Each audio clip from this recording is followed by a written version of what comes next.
మహిమగల దేవుని నామానికి స్తుతి కలుగునుగాక. దేవుని పేరిట ప్రతి ఒక్కరికి కూడా వందనాలు. ప్రతిదినము మన ఆత్మకు ఆహారాన్ని అందిస్తూ ప్రభు వాక్యమనే ఆహారం ద్వారా మన ఆత్మను బలపరుస్తూ మనని ఆయనలో ఇంకా ముందుకు నడిపిస్తున్నాడు. ఈ ఉదయంకాల సమయం అందున కూడా ప్రభు మనతో బలమైన వాక్యముతో మాట్లాడబోతున్నాడు. యోబు గ్రంథము 22వ అధ్యాయం 21వ వచనము, ఆయనతో సహవాసము చేసిన ఎడల నీకు సమాధానము కలుగును, అలాగున నీకు మేలు కలుగును. దేవునికి స్తోత్రం. దేవునితో సహవాసం చేస్తూ దేవునితో ఎప్పుడు సమయము గడుపుతూ ఆయన సన్నిధిలో నిరంతరం ఆయనను స్తుతిస్తూ ఉన్నప్పుడు మనకు సమాధానం కలుగుతుంది, అలాగనే మనకు మేలు కూడా కలుగుతుంది. దేవుని స్తోత్రం. ఏదైనా శ్రమ రాగానే, ఏదైనా బాధ రాగానే వెంటనే ఫోన్లు చేసి ప్రతి ఒక్కరికి చెబుతూ వారితో మాట్లాడుతూ ఉంటాం, మన బాధ తీరిపోతూ ఉంటుందని. ఆ శ్రమ నుంచి కొద్దిగా టెన్షన్ ఫ్రీ అవ్వడానికి మనుషులు అనేకులకు ఫోన్స్ చేసి మాట్లాడుతూ ఉంటారు చాలామంది. కానీ దేవునితో నువ్వు సహవాసము చేస్తే నీకు సమాధానము కలుగుతుంది. నువ్వు ఎప్పుడైతే నీ జీవితంలో కష్టము, బాధ, వేదన ఉన్నప్పుడు నువ్వు ఒంటరిగా ప్రభుతో గడిపితే నీకున్న శ్రమను బట్టి, నీకున్న టెన్షన్ను బట్టి నీకు సమాధానం కలుగుతుంది. నువ్వు మనుషులతో మాట్లాడినంత మాత్రాన నీ సమస్య తీరిపోదు. నీకున్న బాధకు, వేదనకు, శ్రమకు, కష్టానికి సమాధానము రాదు. నువ్వు దేవునితో గడిపితే తప్ప నీకు సమాధానము రాదు. అదే నువ్వు ప్రభు సన్నిధికి వచ్చి, ప్రభువా నేను ఈ శ్రమలో ఇరికిపోయినాను, నాకు ఈ కష్టం ఉన్నది ఈరోజు, నాకు ఈ బాధ ఉన్నది ఈరోజు, వీటి నుంచి నన్ను విడుదల చెయ్యి, నేను ఎలా ముందుకు వెళ్ళాలి, నాకు జ్ఞానం ఇవ్వు, నేను అధికారులతో ఎలా మాట్లాడాలి, నేను ఏ విధంగా ముందుకు వెళ్ళాలని నువ్వు అడిగినప్పుడు దేవుడు తగినంత జ్ఞానము నీకు ఇచ్చి నీకు సమాధానము కలగజేస్తాడు దేవుడు. చాలామంది మనుషులు నమ్ముతూ ఉంటారు, సహవాసం మనుషులతో చేస్తూ ఉంటారు. దేవునితో సహవాసం చేస్తే ప్రతి విషయంలో కూడా సమాధానమే. దేవునితో సహవాసం అంటే ఏంటి? అసలు దేవునితో సహవాసం ఎలా చేయాలి, అసలు దేవునితో ఎలా గడపాలి అంటే నిత్యము నువ్వు ప్రార్థన చేస్తూ ఉండాలి. దేవునితో సహవాసం అంటే ప్రార్థన చేస్తున్నప్పుడు ప్రభువుకు నీకు సహవాసము ఏర్పరచబడుతుంది. అంటే నువ్వు దేవునితో గడుపుతున్నప్పుడు, ఇప్పుడు మనం ఒక వ్యక్తితో, ఒక మనిషితో మనము దగ్గరగా కూర్చొని మాట్లాడుతున్నప్పుడు వారికి మనకు సంభాషణ పెరిగిపోయి వారికి మనకు దగ్గర సహవాసముగా ఉంటాం అన్నమాట.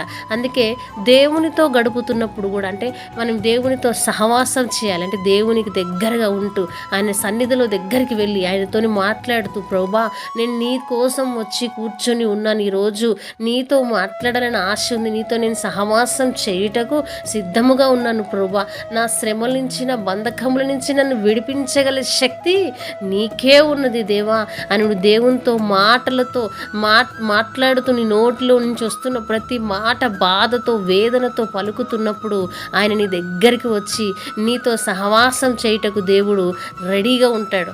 దేవునితో నువ్వు మాట్లాడుతున్నప్పుడు నీ ప్రతి విషయంలో నీకు సమాధానం దొరుకుతుంది. నీ ఇంట్లో సమాధానం, నీ ఉద్యోగం చేస్తున్న దగ్గర సమాధానం, భార్యాభర్తల మధ్యలో సమాధానం, బంధకాలలో వస్తున్న ప్రతి బాధలో నుంచి కూడా, వేదనలో నుంచి విడుదల వచ్చి సమాధానం రాబోతున్నది.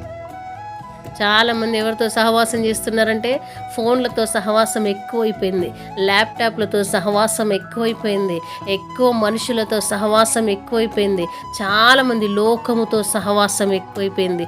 అందుకే వీరి జీవితాలలో ఎటువంటి సమాధానం లేదు. మనుషులతో సహవాసం చేసినా కూడా నీకున్న బంధకాలు ఏవి కూడా తెగిపోవు. నీ జీవితంలో ఏవి కూడా అసలు సమాధానకరంగా ఉండవు. ఫోన్తో సహవాసం చేస్తారు చాలామంది. ఫోన్ ఉంటే సరిపోతుంది వాళ్ళకి. ఫోన్లో ప్రతి ఒక్కటి వ్యర్థమైనవి చూస్తూ దానికి దగ్గరగా ఉంటారు. ఫోన్కి, మనుషులకు, ఫోన్లకి, ల్యాప్టాప్లకి, సిస్టమ్స్కి ఎంతోమంది బయట ప్రపంచానికి దగ్గరగా ఉంటుంటారు. లోకానుసారమైన సహవాసంలో కూడా ఎంతోమంది పడిపోయి ఉంటారు. భయంకరమైన సహవాసం. ఎందుకు నీ జీవితంలో ఇంకా కార్యాలు లేవంటే, ఇంకా ఎండిపోయిన బ్రతుకులాగా నీ బ్రతుకున్నదంటే నువ్వు దేవునితో సహవాసం చేయట్లేదు కాబట్టి. గడిచిన సంవత్సరం అంతా కూడా ఎండిపోయిన స్థితి, మరలా ఈ జనవరి స్టార్ట్ అయింది, ఇంకా నీ బ్రతుకంతా ఎండిపోయినట్టే ఉందంటే ఇంకా నువ్వు దేవునితో సహవాసం స్టార్ట్ చేయలేదని అర్థం. నువ్వు దేవునితో సహవాసం లేదు నీకు. నువ్వు నీకు 2 నిమిషాల సంతోషము కోసము చాలామంది లోకంలో పడిపోయి ఏదో జోక్స్ వింటూ ఉంటారు. కొద్దిమందితో మాట్లాడితే రిలాక్స్ అయిపోతామంటారు. కొత్త కొత్త ప్రాంతాలకు వెళ్ళి రిలాక్స్డ్గా ఉంటారు. కానీ నీ సమస్య మాత్రం తీరదు. ఎందుకంటే నువ్వు ప్రభువుతో ఉన్నప్పుడే నీకు సమాధానము కలుగుతుంది. దేవునితో సహవాసము నువ్వు చేస్తున్నప్పుడే నీకు మేలు కలుగుతుంది. నీకు మేలు ఎప్పుడు కలుగుతుంది, నీకు సమాధానం ఎప్పుడు దొరుకుతుంది అంటే దేవునికి దగ్గరగా ఉంటే. దేవునికి ఎలా దగ్గరగా ఉండాలి? ప్రార్థన చేస్తున్నప్పుడు. ప్రార్థన ఎలా చేయాలి? దేవునితో మాట్లాడుతూ ఆయనకు దగ్గరగా వెళ్ళేంత వరకు నువ్వు ఆయనతో మాట్లాడుతున్నప్పుడు ఆయన నీకు దగ్గరగా వస్తూ ఉంటాడు. ఇటువంటి అనుభవం ఎంతమందికి ఉందండి ఈరోజు? చాలామంది అనుభవం లేక పడిపోయినారు. ఎవరి జీవితం వారి ఇష్టానుసారంగా ఉంటున్నారు. కొంచెం బాధ కలిగిందంటే మూవీస్ చూస్తూ ఉంటారు, జోక్స్ చూస్తూ ఉంటారు. భయంకరమైన సహవాసం, వ్యర్థమైన లోకానుసారం దుష్టుడితో సహవాసం ఎక్కువైపోయింది చాలామందికి. నీ జీవితంలో ఇంకా సమాధానం లేదు, ఇంకా నీ ప్రాబ్లమ్స్ తీరట్లేదు, ఇంకా నీకు ఆ బంధకాలు తెగిపోవట్లేదంటే నీ సహవాసం దేవునితో లేదని అర్థం. నీవు దేవునితో నిజంగా సహవాసం చేస్తే నువ్వు ఆశీర్వదించబడతావు, నువ్వు దీవించబడతావు. నువ్వు నిజముగా దేవునితో గడిపితే ఖచ్చితంగా నీ జీవితంలో సమాధానము, సంతోషము, ప్రేమ, ఆశీర్వాదం, మేలు అధికముగా సంభవిస్తుంది. ఈరోజు ఒక్కసారి ప్రభు దగ్గరికి రా. ఇన్ని రోజులే మనుషులకు చెప్పి వేదన పడుతూ, రోదన పడుతూ, ఏడుస్తూ కూర్చున్నావేమో. ఎంతమందికి చెప్పినా నీ సమస్య తీరట్లేదేమో, ఎంతమందికి చెప్పినా నీ రోదన ఆగట్లేదేమో. ఒక్కసారి ప్రభు దగ్గరికి రా. తండ్రి, ఆయన మనకు ఒక స్నేహితుడు వలె ఉంటాడండి. మనం నిజముగా మనం మొరపెట్టు వాడికి నేను సమీపముగా ఉన్నాను అంటున్నాడు ప్రభు. పరిశుద్ధాత్మ దేవుడు, నువ్వు నిజంగా నీ హృదయానుసారంగా ప్రభు దగ్గర మొరపెడితే ఖచ్చితంగా దేవుడు నీతో మాట్లాడతాడు. నువ్వు దేవునితో సహవాసం చేయుటకు ఒంటరిగా వెళ్ళు. ఒంటరిగా కూర్చొని ప్రభు సన్నిధిలో, ప్రభువా నాతో మాట్లాడవా, నేను నీతో మాట్లాడటకు వచ్చినానయ్యా, నా కష్టము, నా బాధ నువ్వే తీర్చగలుగుతావు ప్రభువా అని నువ్వు ప్రభు దగ్గర కూర్చొని అడుగుతున్నప్పుడు ఖచ్చితంగా దేవుడు నీతో సహవాసం చేస్తాడు, నీ దగ్గరకు వస్తాడు, నీ మాటలు వింటాడు, నీ రోదన చూస్తాడు, నీ బాధ వింటాడు. అప్పుడు నువ్వు దేవునితో సంభాషణ మొదలు పెడుతున్నప్పుడు ఆయన నీ పక్కనే ఉంటాడు. ఆ కొద్ది సమయం ప్రభుతో నువ్వు గడిపితే ఖచ్చితంగా నీ బంధకాలు తెగిపోయి నీకు సమాధానం కలుగుతుంది, నీ జీవితంలో మేలు కలుగుతుంది, నీ జీవితంలో అనేక ఆశీర్వాదములు విడుదలవుతాయి. రోజు అనుభవం లేకపోతే ప్రియ సహోదరి సహోదరుడా, ఒకసారి వాక్యం విన్నాకనే నీలో జ్ఞానము కలగాలి, నీకు బుద్ధి రావాలి, ఆలోచన రావాలి. నిజమే కదా, ఇన్ని రోజులు నా కష్టానికి, నా బాధ వచ్చిందని ఎవరెవరినో సహాయం అడిగినాను, ఎక్కడెక్కడికో వెళ్ళి సలహాలు తీసుకున్నాను. ఏం చేయాలి, నా లైఫ్ ఎట్టుపోవాలని ఎంతోమందితో మాట్లాడుతూ సలహాలు తీసుకున్నాను. నా ఫ్రెండ్స్, నా స్నేహితులు, నా బంధువులు, నా ఇంట్లో వాళ్ళతో సలహాలు తీసుకున్నాను కదా. నా దేవుని సలహా నేను ఎందుకు తీసుకోవట్లేదు? అసలు నా దేవుని ఎందుకు అడగట్లేదు? నా జీవితం ఎలా వెళ్ళాలని నేను ఎందుకు ఆయనతో సహవాసం చేయట్లేదు? వ్యర్థమైన స్నేహం చేసినాను, వ్యర్థమైన లోకంలో పడిపోయినాను, వ్యర్థమైన మూవీస్ చూసినాను, వ్యర్థమైన వీడియోస్ చూసినాను. ఇదన్నిటితో నేను సహవాసం చేస్తున్నాను కదా.